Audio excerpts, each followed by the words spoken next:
Listen carefully. Calm is not softness. Calm is a weapon sharpened in silence. While others broadcast their emotions like static, you move like a signal no one can trace. You don't rush. You don't explain. You observe. And that alone unsettles people more than noise ever could. Understand this. The man who controls his inner temperature controls the room. When chaos looks for a host, it skips you. When provocation knocks, you don't answer. Not because you're weak, but because you're already ahead. Reaction is for the predictable. You choose composure because it makes your next move invisible. Most people think power announces itself. It doesn't. Power watches, power waits. Power lets others expose themselves while it remains unreadable. Your calm forces questions into their minds. Why isn't he shaken? What does he know that I don't? Suspicion grows. Respect follows. Fear comes last. This is Machiavellian restraint, emotional economy. You spend nothing unless the return is guaranteed. Every breath you slow, every impulse you deny, builds a reputation before you speak a word. You become the quiet center everyone orbits, never touching, never controlling, yet influencing everything. If this resonates, pause and comment this phrase to lock it in your mind. Still water, iron will. Remember it, because calm isn't natural, it's trained. Number 1, emotional invisibility. Your calm is not peace, it is concealment. It is the discipline of feeling everything while revealing nothing. This is where real power begins, and where most people collapse. They mistake emotional suppression for strength and emotional expression for honesty. Both are weaknesses when left unmanaged. You are not here to vent, you are here to command. You let emotions rise only so you can study them, extract their intelligence, and discard the excess. Nothing leaks, nothing spills. Your face stays neutral, your voice stays level, your pulse stays slow. That is not emptiness, that is mastery. Emotional invisibility means you become unreadable in a world addicted to signals. People depend on reactions. They need tells, tone shifts, micro-expressions, validation, resistance. You give them none. When insulted, you don't flinch. When praised, you don't swell. When challenged, you don't rush to defend. This absence of reaction destabilizes people. They start projecting. They fill the silence with their own insecurity. They reveal far more than they intended while you remain a closed book. Information flows one way, toward you. Anger, fear, desire. These are not enemies. They are instruments. Anger shows you where boundaries are being tested. Fear highlights risk vectors. Desire exposes leverage points in both yourself and others. But you never act from emotion. You act after emotion. You wait until the chemical storm passes and clarity returns. Then you move with precision. This delay alone places you above most men. While they are busy reacting, you are calculating outcomes. While they burn energy, you conserve it. While they speak, you listen. The emotionally invisible man is underestimated, and that is his greatest shield. People relax around him. They think he is passive, detached, uninterested. They speak freely. They over-explain. They confess strategy without realizing it. You don't interrupt. You don't correct. You let them believe they are leading the conversation. In reality, they are walking themselves into exposure. Silence is not emptiness. It is a vacuum that pulls truth out of people. This discipline requires brutality with yourself. You will want to react. Your ego will itch. Your pride will demand expression. Deny it. Every impulse you restrain sharpens your authority. Every moment you choose stillness over reaction trains your nervous system to obey you, not the environment. Over time, this creates an internal gravity. People feel it before they understand it. They sense that you are not easily moved, not easily provoked, not easily impressed. That steadiness reads as power at a primal level. Understand this clearly. People trust those they can predict, but they respect those they cannot. Emotional invisibility makes you unpredictable in the most dangerous way. Not chaotic, but controlled. Not volatile, but deliberate. When you finally do speak, your words land heavier because they are rare. When you finally do act, it feels decisive because it is not rushed. Your silence builds anticipation. Your restraint builds tension, and tension gives you leverage. There is also protection in this. When you show less, there is less to attack. When you reveal nothing, there is nothing to exploit. Manipulators rely on emotional hooks: guilt, outrage, flattery, urgency.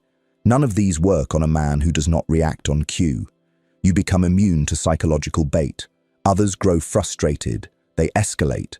They make mistakes. You stay composed and let the imbalance work in your favor. This is Machiavellian efficiency applied inward. Emotional economy. You spend nothing unless the return is guaranteed. You do not argue to win validation. You do not explain to feel understood. You do not react to prove strength. You let outcomes speak, and outcomes favor the calm. In time, people stop trying to read you. They stop trying to provoke you. They start adjusting themselves around you. Your presence sets the temperature. Your silence sets the pace. You don't dominate by force. You dominate by remaining untouched, and that is the coldest form of power there is. Number 2, the power of delay. Speed impresses the weak. Delay terrifies the intelligent. When you do not rush, people assume you are calculating something they cannot see. They feel the pause like pressure in the air. Silence stretches, seconds grow heavy, and in that space, dominance is established without a single word. You must understand this. Urgency is rarely strength. Urgency is often fear wearing a mask. The man who can wait controls the tempo, and the one who controls tempo controls outcomes. Most people are slaves to immediacy. They answer messages instantly. They react the moment they feel disrespected. They decide before they understand. This makes them efficient but predictable. You operate differently. You let moments mature. You allow conversations to breathe. You respond when you are ready, not when others demand it. This delay forces people to recalibrate their expectations around you. They start leaning in, they start wondering, and wondering creates psychological imbalance in your favor. Delay is not hesitation, it is selection. You are filtering impulses, discarding emotional noise, isolating what actually matters. While others rush to speak, you are measuring consequences. While they are eager to prove themselves, you are deciding whether engagement is even necessary. Sometimes the strongest move is not to respond at all.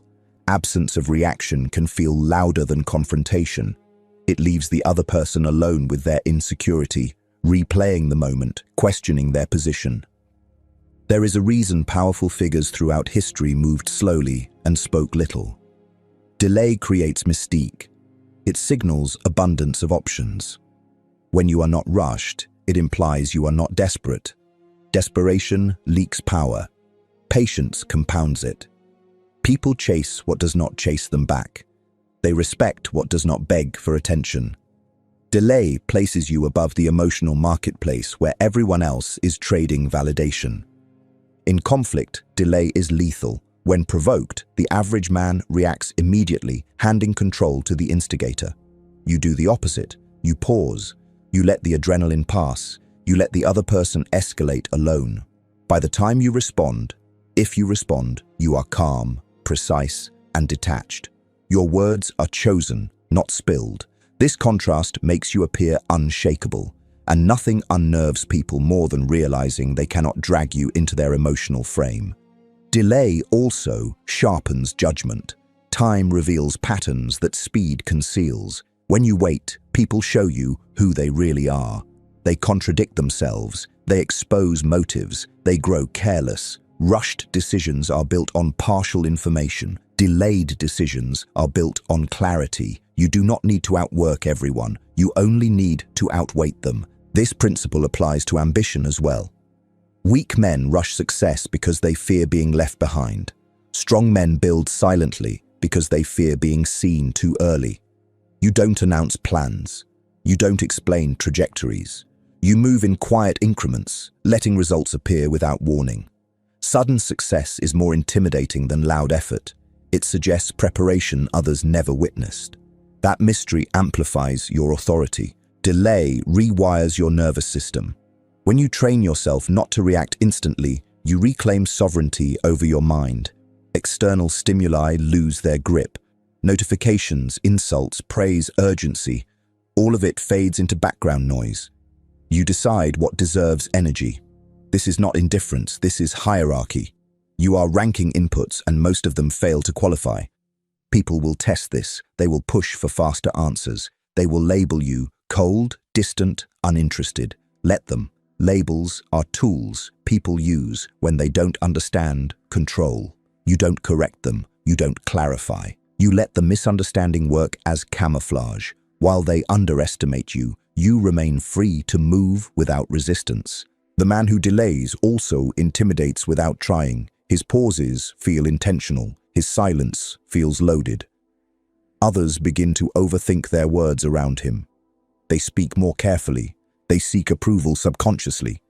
You never demanded this behavior. It emerged naturally. That is real influence, not imposed, induced.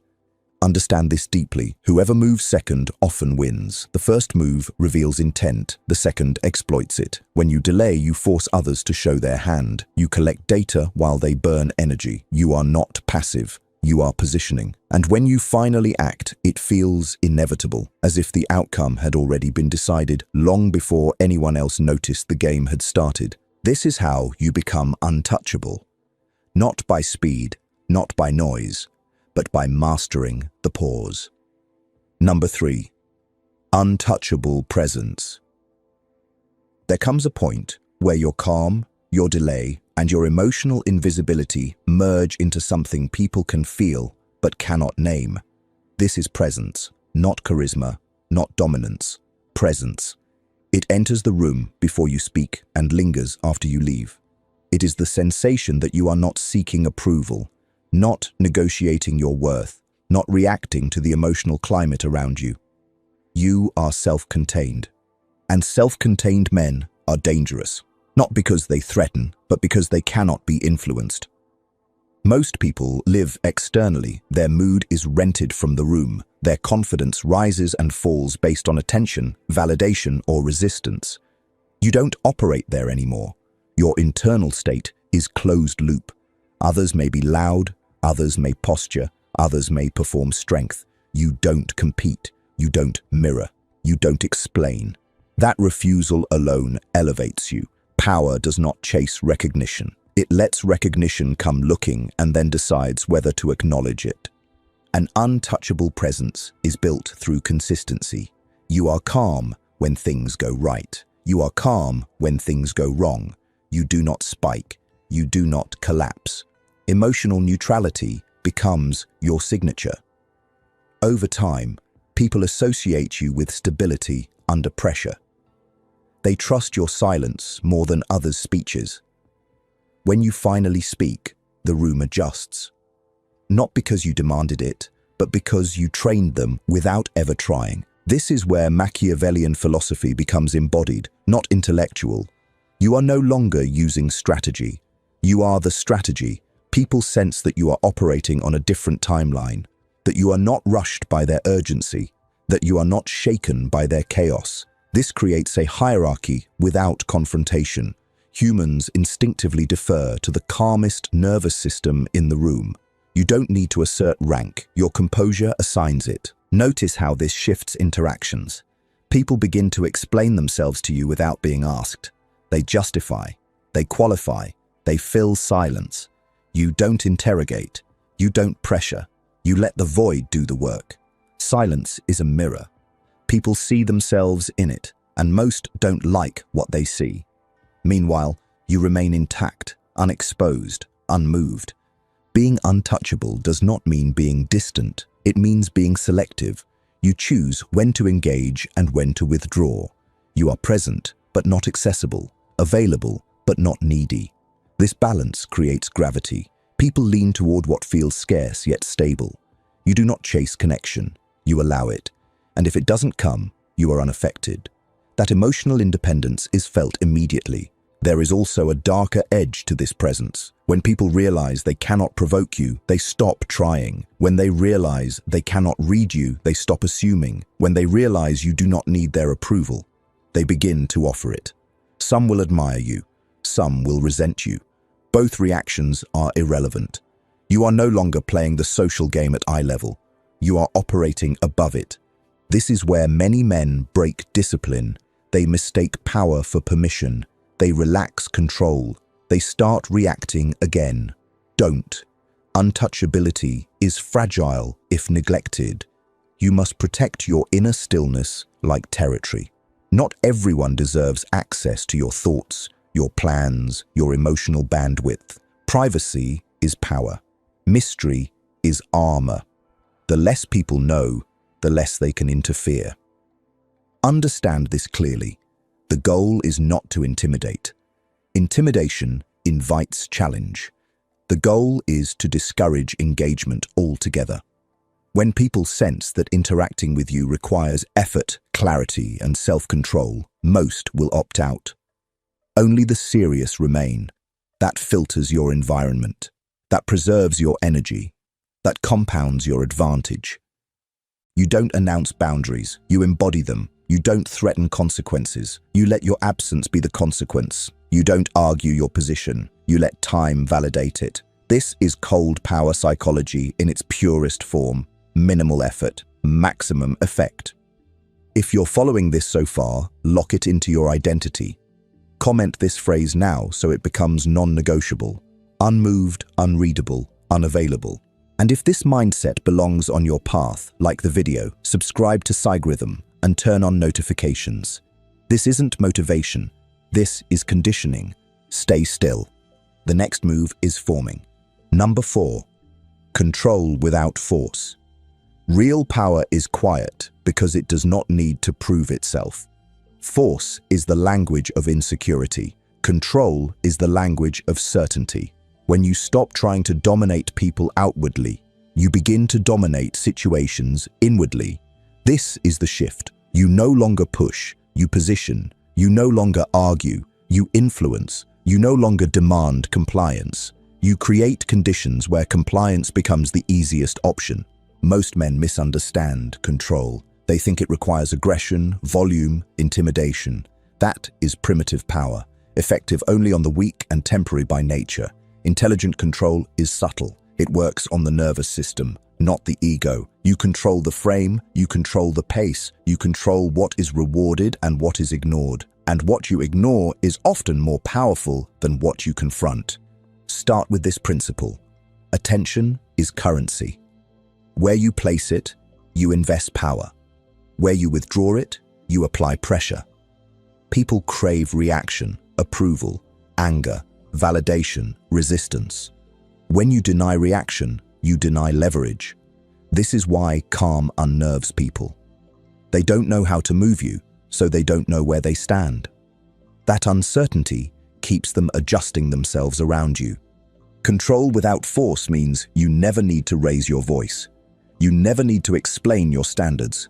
You never need to announce consequences. Your behavior trains people faster than your words ever could. If someone disrespects you and you simply disengage, no argument, no drama. You've sent a clear message. You didn't fight, you didn't submit, you removed access. And removal of access is the cleanest assertion of authority. This requires emotional discipline. Your instinct will be to correct, to defend, to assert, resist it. Correction gives people attention. Defense implies vulnerability. Assertion invites challenge. Silence does none of these. Silence lets the other person sit with the outcome of their behavior. Most people will correct themselves without you lifting a finger. You must also understand the power of consistency. Control is not established through one dramatic moment. It is built through repeated calm responses that never change. People test boundaries instinctively. When your response is always the same, Measured, restrained, unmoved, they stop testing. Predictability in you removes predictability in them. They don't know which move will work, so they stop trying moves at all. This is how leaders quietly emerge, not through dominance displays, but through reliability under pressure. When chaos enters the room, people look for the calmest presence. When decisions stall, they look for the least reactive mind. When conflict escalates, they defer to the one who isn't emotionally invested. You don't seize authority. Authority collects around you. Control without force also means knowing when not to act. Intervention is often overrated. Letting situations play out can expose dynamics you would otherwise miss. People reveal loyalty, competence, and motive when they think no one is watching closely. You watch. You remember. You adjust future access accordingly. You are always gathering data, even when you appear passive. This is Machiavellian intelligence refined, power that operates invisibly. You do not need to manipulate overtly when your presence already shapes behavior. You do not need to threaten when your withdrawal already carries weight. You do not need to persuade when your calm already reframes the situation. There is a masculine stoicism in this restraint. You are not numb. You are regulated. You are not detached. You are deliberate. You feel impulses rise, and you let them pass without obedience. That self-command bleeds outward. People sense that you cannot be rushed, guilted, flattered, or baited, and once they sense that, their tactics fall apart. This also protects you from ego traps. Power corrupts men who crave reaction. You don't. You don't need to win arguments. You don't need to be right publicly. You don't need to assert dominance in every interaction. You choose battles so carefully that most people never realize a battle was possible in the first place. Understand this clearly. The man who controls himself controls the environment. When you are emotionally sovereign, external variables lose influence. Noise fades, pressure dissolves. You become difficult to disturb and impossible to manipulate. That is the foundation of being untouchable. Force exhausts, control endures, and you are no longer here to struggle. Number 5. The art of psychological distance. Distance is not avoidance, it is positioning. When you create psychological distance, you step outside the emotional gravity that traps most people. You are close enough to observe, far enough to remain untouched. This is where clarity lives. This is where power matures. You stop being pulled into reactions, narratives, and expectations that were never designed to serve you. Most men confuse availability with strength. They think being present at all times, responding immediately, and engaging emotionally makes them respected. It doesn't. It makes them predictable. Psychological distance breaks that pattern. You are no longer easily reachable, emotionally or mentally. Not cold, not hostile, just unavailable on demand. And anything unavailable gains value. Distance creates perspective. When you are not submerged in the moment, you can see structure instead of emotion. You notice who speaks to be heard and who speaks to control. You see when urgency is manufactured and when it is real. You recognize when praise is bait and when criticism is projection. This awareness is impossible when you are emotionally involved. Distance restores sight. You begin to operate from a higher altitude. Conversations slow down around you. People choose their words more carefully. They sense that emotional shortcuts won't work. You don't rush to agree or disagree. You don't validate or dismiss immediately. You let things hang. That pause forces people to reveal intent. Psychological distance turns every interaction into a quiet filter. This distance also rewires how people treat you. When you are not constantly accessible, others adjust. They stop wasting words. They prepare before speaking. They respect your time without you ever demanding it. Scarcity does this naturally. You do not announce that your attention is valuable. You behave as if it already is. There is power in being slightly out of reach. Not absent, but elevated. Present, but not entangled. You listen without absorbing. You observe without reacting. You respond without revealing. This makes you difficult to read and harder to manipulate. Emotional manipulators rely on closeness. They need you emotionally invested. Distance starves them. Psychological distance also protects your identity. When you are too close to people's opinions, moods, and expectations, you begin to bend unconsciously. You adjust. You compromise internal standards to maintain harmony. Distance prevents this erosion. You remain intact. You don't mirror energy, you set it. This is where masculine stoicism becomes strategic rather than moral. You are not detached for virtue. You are detached for leverage. You choose when to engage emotionally, not because you can't feel, but because you can feel without losing control. That choice is the difference between power and impulse. Distance makes you harder to offend. Offense requires emotional access. When words don't land, people stop throwing them. Insults lose momentum. Provocation fizzles out. The attacker feels foolish, escalating alone. Meanwhile, you stay composed, watching the dynamic collapse under its own weight. You must understand this. Familiarity breeds leverage for others. When people know your triggers, values, fears, and desires too well, they can push buttons. Distance hides the panel. You don't overshare. You don't explain your inner world. You don't narrate your struggles. You keep your emotional language minimal and your intentions opaque. Mystery is not deception, it is protection. This does not mean isolation. Isolation weakens. Distance sharpens. You still engage, but selectively. You choose depth over frequency. You choose silence over noise. You choose observation over participation when participation adds no value. Every interaction becomes intentional. Over time, people will label you cold, reserved, hard to read. Let them. Labels are shortcuts for minds that cannot penetrate discipline. You don't correct them because correction invites closeness. You allow the misunderstanding to stand. It filters out those who need emotional access to feel important. Psychological distance also strengthens decision-making. When you are not emotionally entangled, you can choose long-term outcomes over short-term relief. You are not pressured into decisions to ease tension. You are not rushed to respond to avoid discomfort. You allow discomfort to exist while you think. That tolerance alone separates you from most men. This is Machiavellian calm, refined. Not manipulation, but insulation. You insulate your mind from noise, urgency, and emotional contagion. You decide when something deserves entry. Everything else stays outside the gate. People sense this boundary even if they cannot articulate it. They feel that you are not easily pulled in, that they must meet you where you are, not the other way around. This subtly reverses power dynamics. You are no longer adapting to the environment adapts to you. If you want to lock this principle into your nervous system, comment this phrase and make it part of how you move. Close enough to see, far enough to stay free. Hold on to that. Distance is not weakness. It is the space where control survives. Number 6. The silence that commands.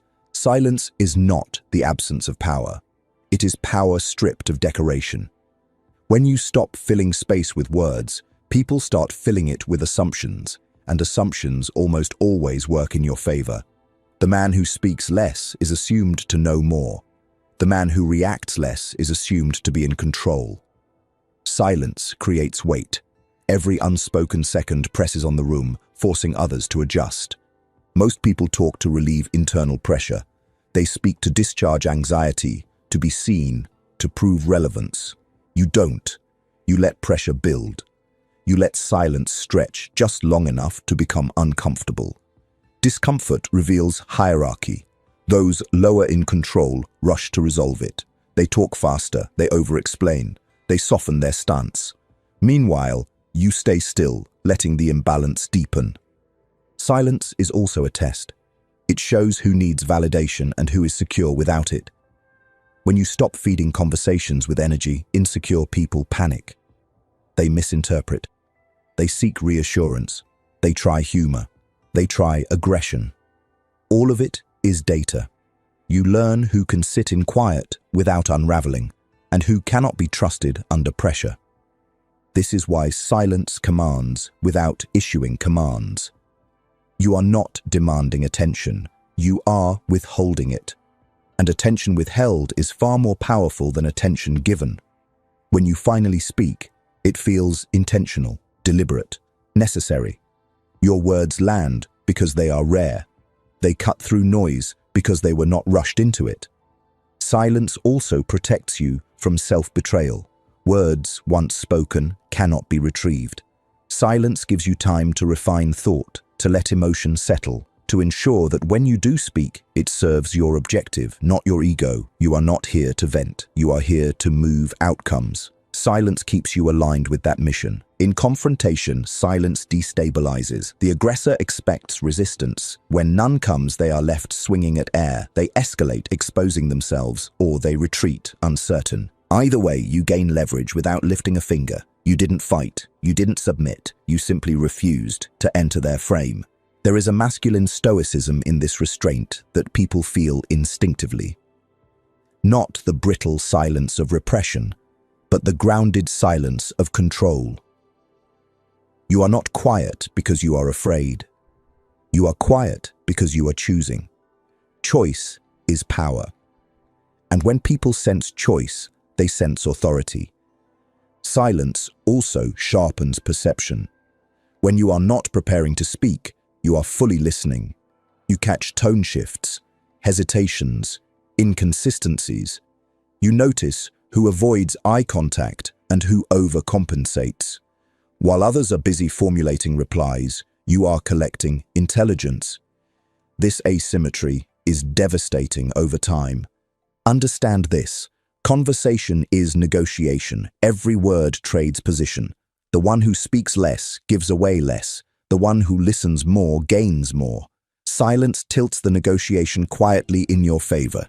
You are not rushing to be understood. You are deciding whether understanding is even necessary. People will misinterpret your silence as arrogance or disinterest. Let them. Interpretation is their burden. You are not responsible for managing their comfort. When you stop managing others' emotions, you reclaim your own bandwidth.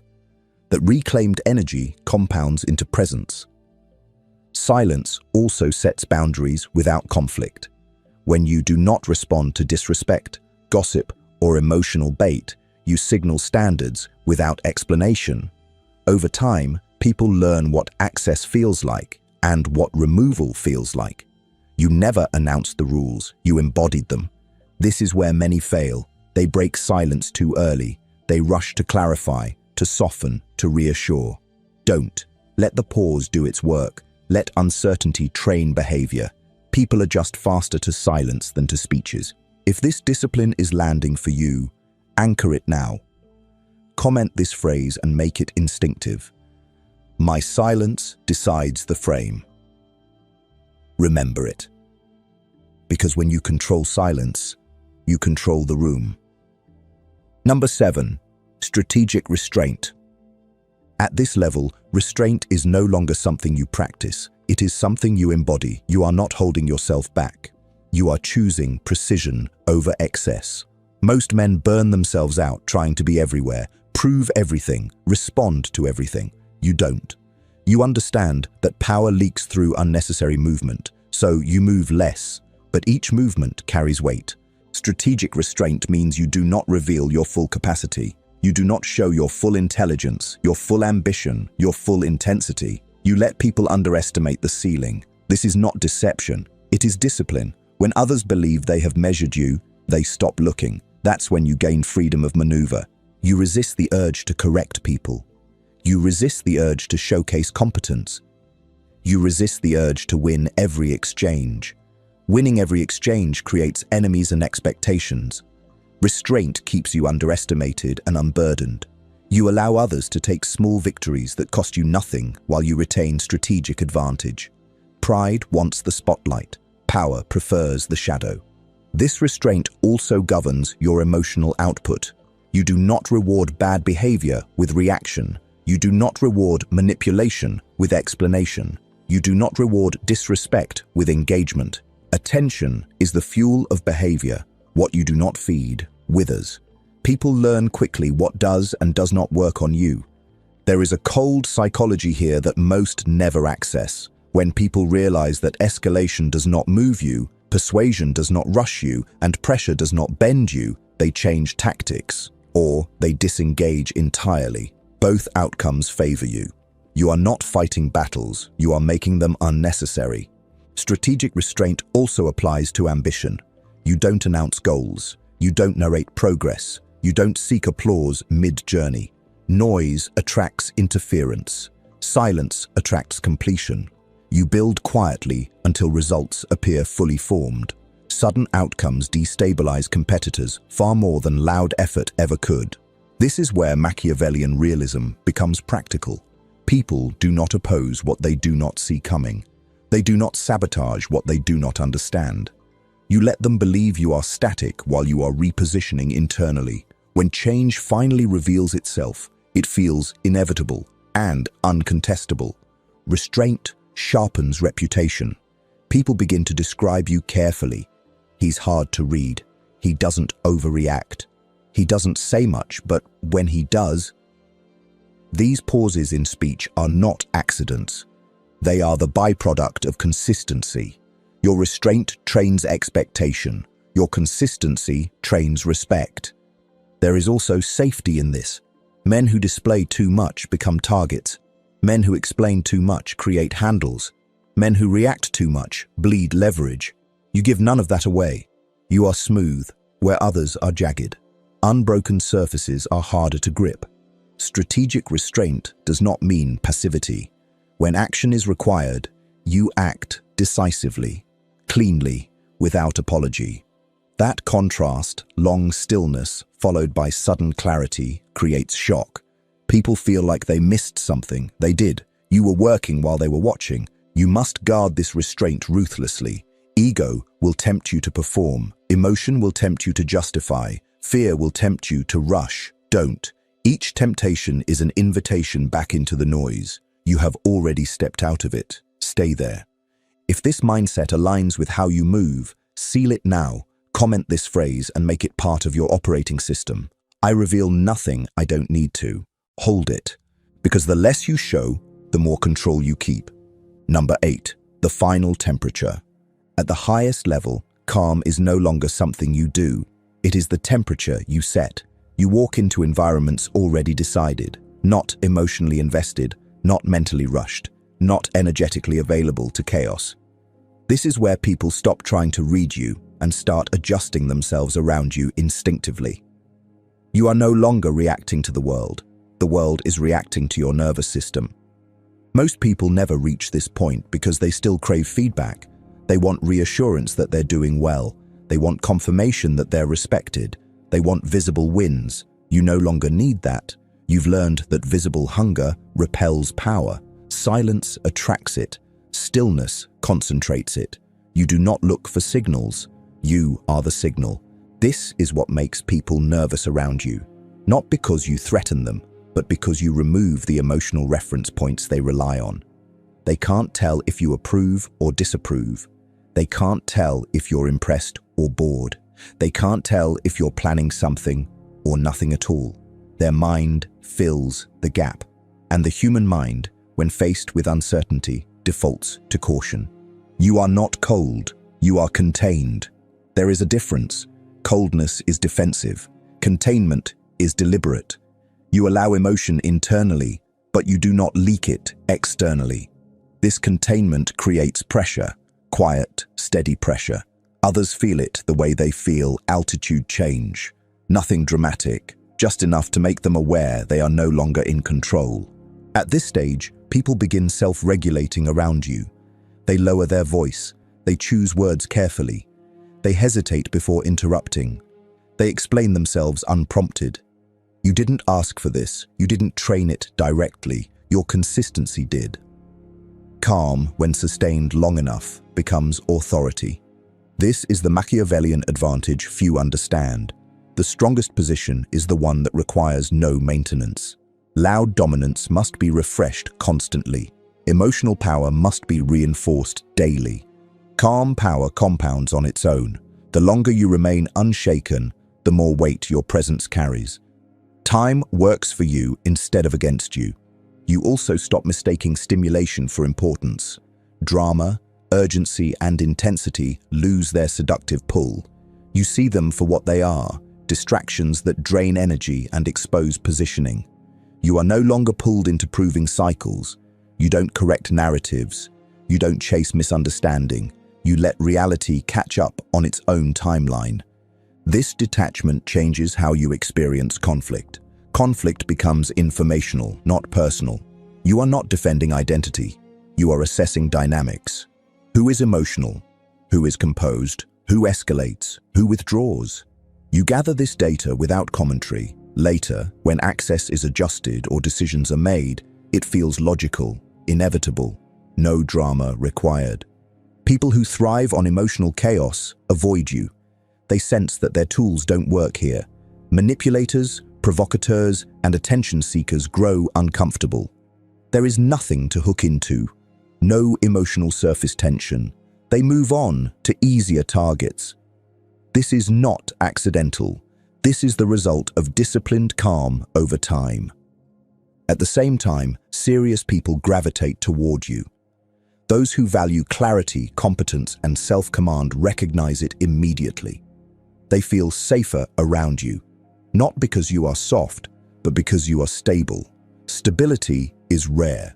Stability signals leadership.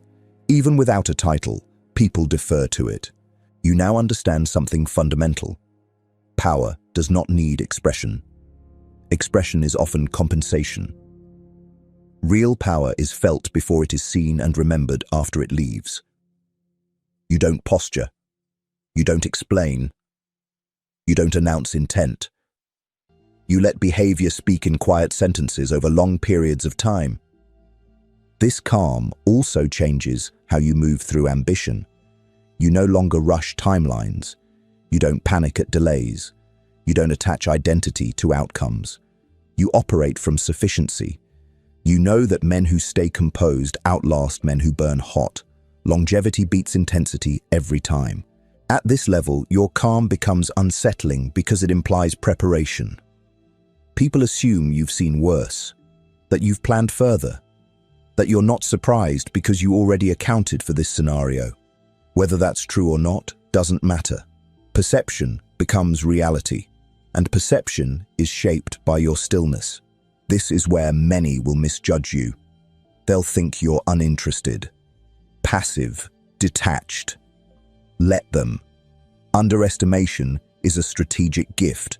It buys you time, freedom, and clean execution. While others are busy managing impressions, you are managing positioning. And here's the final truth most never hear.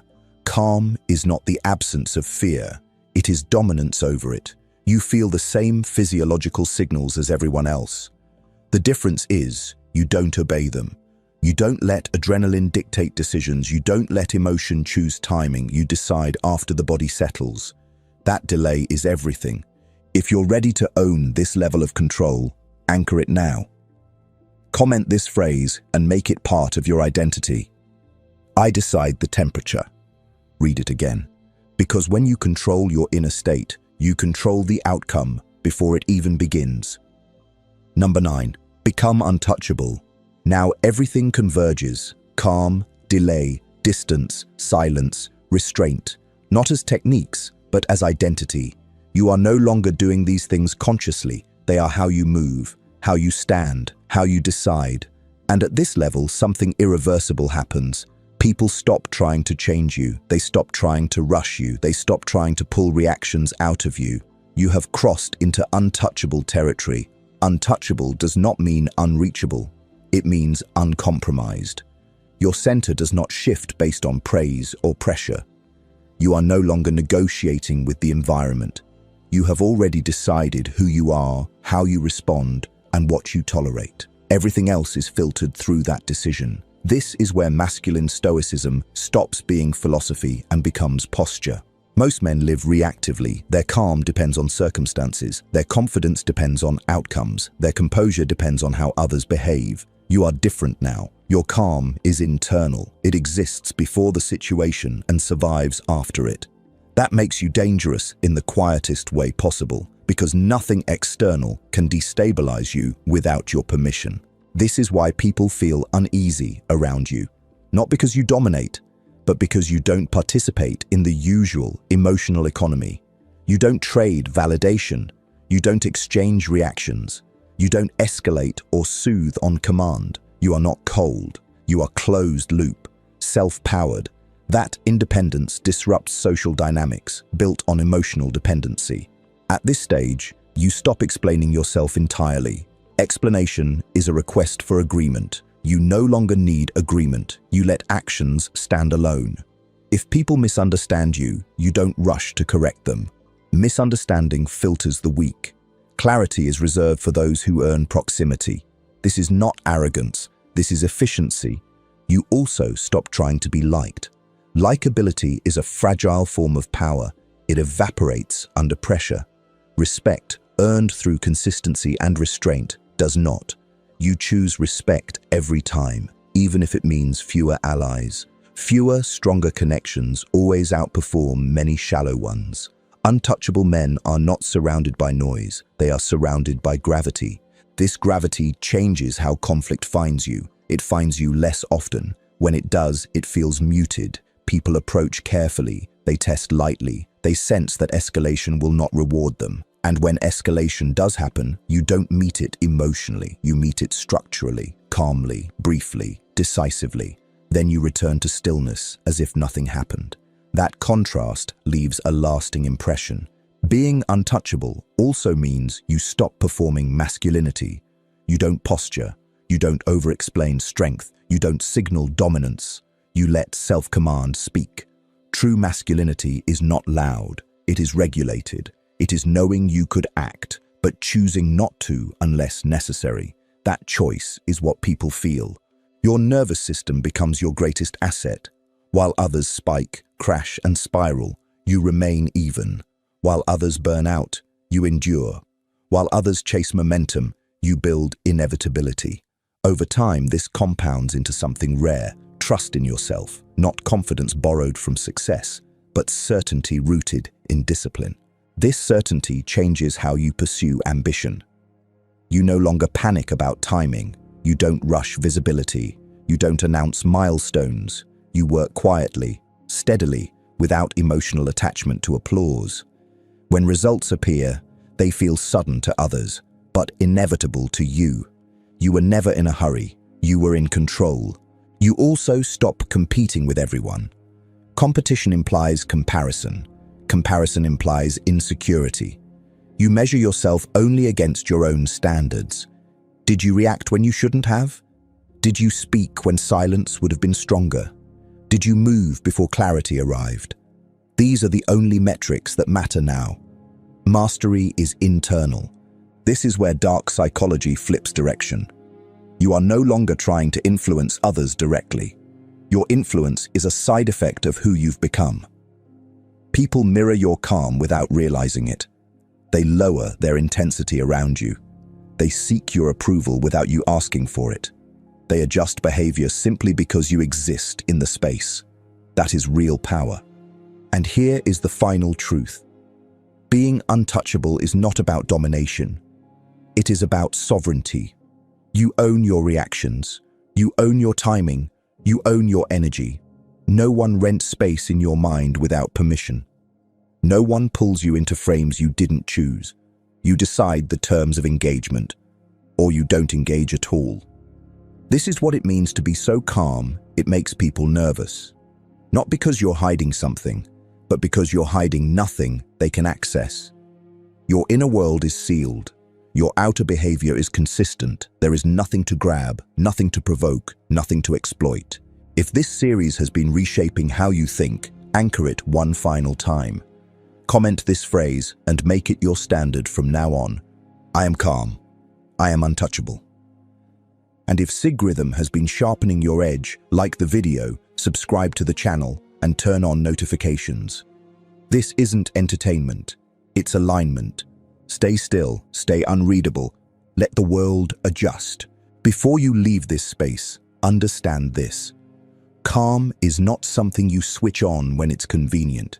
It is something you protect when it's tested. The real challenge begins after the words stop, when pressure hits, when ego flares, when silence feels uncomfortable. That's where this philosophy proves itself, or collapses. You will be tempted to react, to explain, to correct, to show people who you are. Resist it. Power does not introduce itself. It allows others to discover it too late. Every moment you remain composed when reaction is expected, you reinforce the identity you've been building throughout this monologue. Remember, untouchable is not dramatic. It's quiet. It's the ability to walk away unchanged, to hear noise without absorbing it, to feel emotion without obeying it. Most men never experience this level of self-command, not because it's unreachable, but because it requires discipline when no one is watching. From this point forward, move differently. Speak less, observe more, delay your responses, guard your energy. Let people wonder. Let silence work. Let time reveal what urgency hides. You don't need to announce your evolution. The shift will be felt without explanation. If you're committing to this path, lock it in one last time. Comment this phrase so it becomes automatic under pressure. Still, sharp, sovereign. Number 10. Maintenance of power. Power is not won once. It is maintained daily, quietly, without applause. This is where most fall apart. They reach a level of control, then relax. They mistake stability for permanence. But power, like calm, decays the moment you stop guarding it. What you've built through discipline must now be protected through routine. The danger is subtle. It doesn't arrive as chaos. It arrives as comfort. You start reacting a little faster, explaining a little more, letting small provocations slide with emotion, not strategy. You speak when silence would have done the work. You justify when absence would have been cleaner. This is how untouchable men become reachable again. Maintenance begins with vigilance over your inner state, not obsession, awareness. You regularly audit your reactions. Ask yourself, did I move too quickly? Did I speak to relieve tension? Did I give access where none was earned? These questions are not self-criticism, they are calibration. Precision requires feedback. Your environment matters more now. You can no longer afford constant exposure to emotional volatility. Chaos erodes composure through proximity. You don't need to cut people off dramatically. You simply reduce exposure. Less time, less access, less emotional bandwidth. Power is conserved by subtraction, not addition. Routine anchors calm. Consistent sleep. Physical training. Solitude. Stillness. These are not self-help habits. They are infrastructure.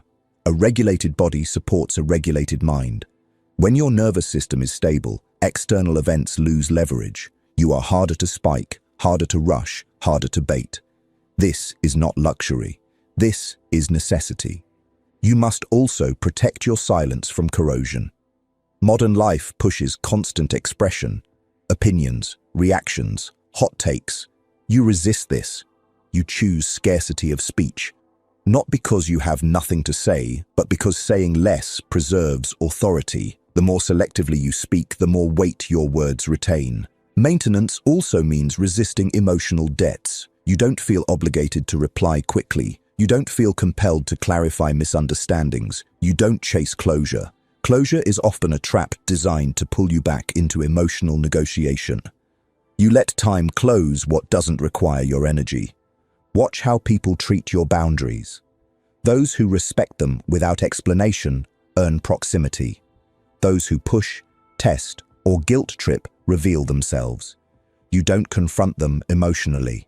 You adjust access structurally. Less availability, less engagement, calm consequences.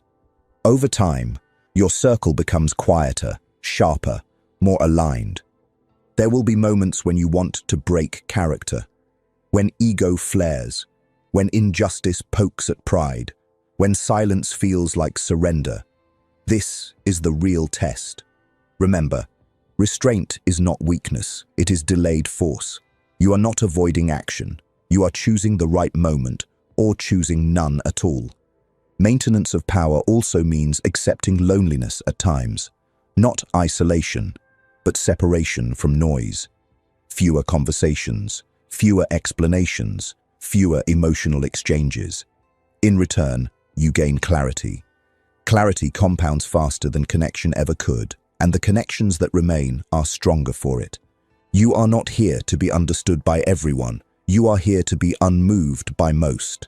The need to be understood is an emotional dependency. You've outgrown it. Let people misunderstand you. Let them speculate. Let them project. None of it touches your core unless you invite it in. This is where calm becomes permanent. Not because nothing happens, but because nothing owns you. Events pass through. People come and go. Pressure rises and falls. You remain steady.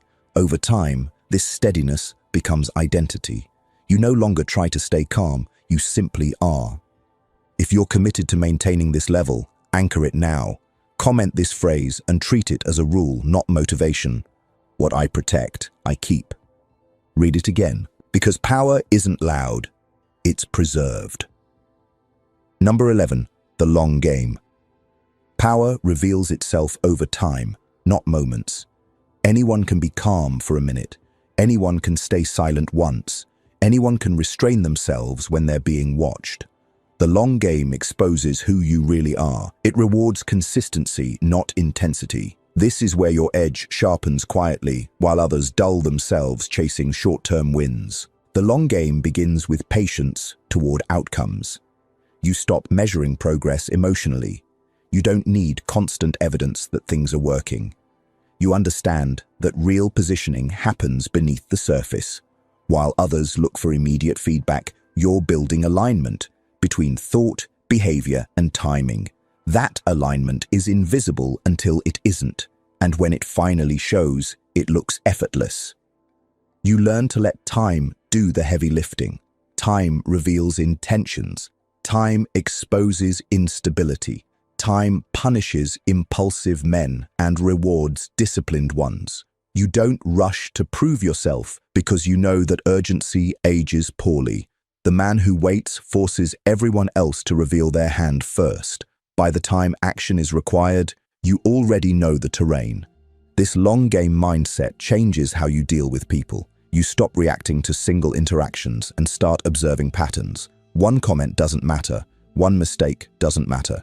Repetition matters. Consistency matters. You judge quietly and adjust access accordingly. No speeches, no confrontations, just structural decisions that compound. You also stop taking things personally. Personalization is a short-term lens. In the long game, behavior is data. Emotion is noise. You observe both, but you only act on one. This keeps you clean, calm, unburdened. Others exhaust themselves carrying grudges, replaying moments, narrating injustices. You move forward without dragging emotional debris behind you. The long game demands humility of ego. You will not always look dominant in the moment. Silence can be misread as weakness. Restraint can be mistaken for hesitation. Let it happen. You are not managing impressions, you are managing trajectory. Temporary misunderstanding is a small price for permanent positioning.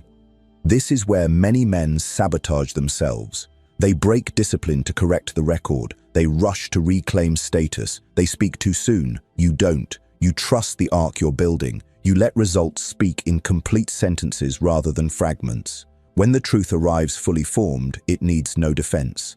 The long game also means choosing sustainability over intensity. You don't live in constant tension. You don't stay hyper alert. You conserve. You rest strategically.